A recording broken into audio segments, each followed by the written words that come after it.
thoughts on any of those guys? Casey, Zalatoris, Berger? Casey is Tim's one and done pick. Good to know. So pass. Listen.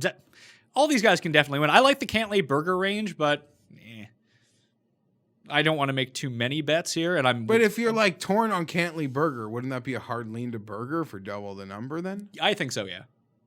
This seems like it should be a really good course for Cantlay overall.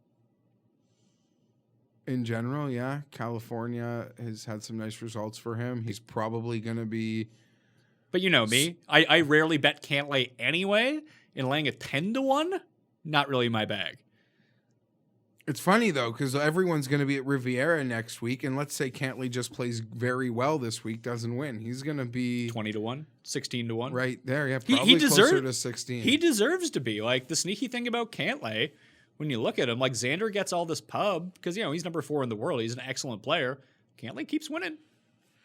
Well, that's sometimes when these big boys get together and it's like, listen, like Xander, I like Xander, but like Cantlay at like 30 always made more sense than Xander at that number. I will say, I think it's probable, Pat, highly probable when we're sitting here in a week doing a show for Riviera, we laugh that this 10-1 seeing what his number is versus the field at Riv next week, this 10-1 is going to feel like value. I don't disagree that 10-1 isn't the right number. It's just I don't want to bet 10-1.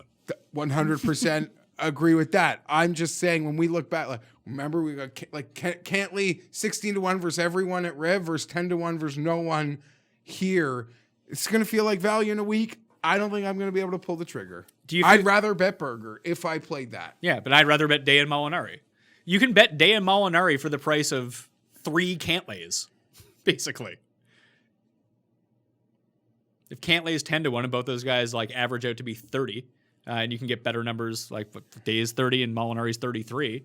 So I'd rather take the shot on those two guys. Casey is super interesting. We've seen him play well here, but maybe that's because of the partner type.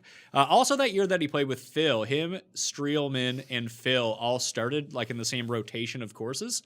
And I think that just ended up being the easier draw that year. Siwoo was inside the top 5 that year too. Do we just keep rolling Siwoo? Why not? He's playing really well. Like even last week, do you see his walk-off putt? That was pretty boss. It was awesome. I love Siwoo. The number is getting down there, though.